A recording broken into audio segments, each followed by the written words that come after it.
हाय, good morning friends. कैसे हैं सभी लोग? आई होप कि सभी लोग अपने अपने घरों पे सुरक्षित होंगे, हेल्दी होंगे। और आज जो मैं आपसे बात करने वाला हूँ, वो बात करने वाला हूँ कि क्यों हमारे खाने में पोषण की रिक्वायरमेंट होनी चाहिए और क्यों उस पोषण की रिक्वायरमेंट ना होने पर हमें सप्लीमेंट की तरफ जाना चाहिए। राइट। फूड सप्लीमेंट आज की डेट में बहुत ही ज्यादा इंपॉर्टेंट हैं और हमें ये चेक करना पड़ेगा कि हम अपने खाने से उस पोषण की कमी को पूरा कर पा रहे हैं या नहीं कर पा रहे हैं। राइट। और आपको जानकर बहुत ही आश्चर्य होगा कि हम जनरली बोलते हैं कि हम घर का ही खाना खाते हैं, फिजिकली एक्टिव भी हैं और सारी चीजें हम कर रहे हैं, फिर भी डिफरेंट डिफरेंट टाइप की डिजीज हमारी बॉडी के अंदर में क्रिएट हो जा रही है। अब ये हो किस वजह से रहा है, वो एक स्लाइड है, मैं जरूर आपके साथ में उसको शेयर करना चाहूंगा।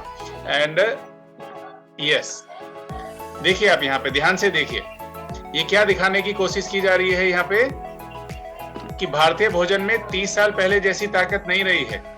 हम खाना इसलिए खाते हैं ताकि उस खाने में से जो हमें पोषण मिलने वाला है, जिससे हमारा शरीर चलने वाला है, वो सही तरीके से चल सके।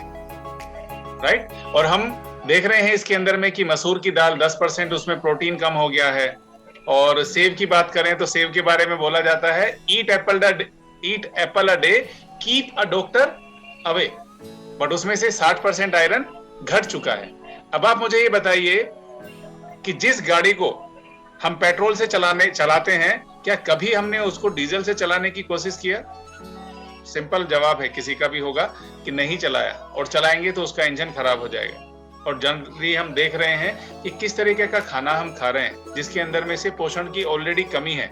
सिर्फ हमारा पेट भर जा रहा है, बट उससे हमारे शरीर को जो ताकत मिलनी चाहिए वो ताकत नहीं मिल रही है, जिसकी वजह से हमारे ऑर्गन्स ज्यादा फूड की डिमांड करते हैं और हम उनको ज्यादा कार्बोहाइड्रेट देते हैं डिफरेंट डिफरेंट खाने के रूप में, जिसकी वजह से आज ओबेसिटी एक बहुत ही महामारी के रूप में क्रिएट हो चुकी है। और हमारे खाने से जो पोषण कम हो रहा है, अगर हमें हेल्दी रहना है तो हमें फूड सप्लीमेंट के ऊपर जाना ही पड़ेगा।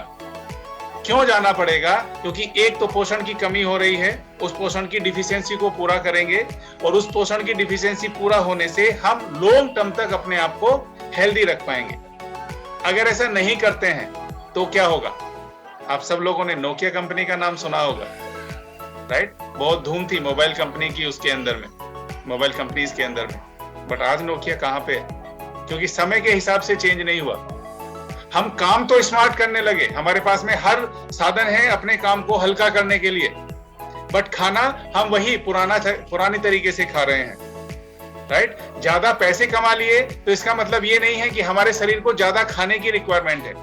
हमारे शरीर को बैलेंस न्यूट्रिशन की रिक्वायरमेंट है, शुद्ध सात्विक आहार की रिक्वायरमेंट है, जो कि आज के टाइम पे हमारे पास में अवेलेबल नहीं है। राइट।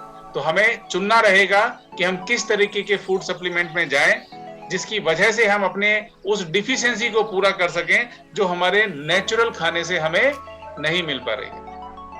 राइट। अगर आप इसके बारे में ज्यादा और समझना चाहते हैं तो जल्दी ही हमारा बॉडी ट्रांसफॉर्मेशन चैलेंज का सेशन 3 स्टार्ट होने वाला है।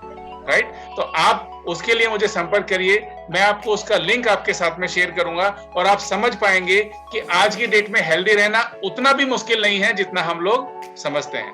तो thank you very much, wish you all the very best, keep connected. अगली बार फिर मिलेंगे कुछ नई इंफॉर्मेशन के साथ। तब तक के लिए बाय बाय, टेक केयर।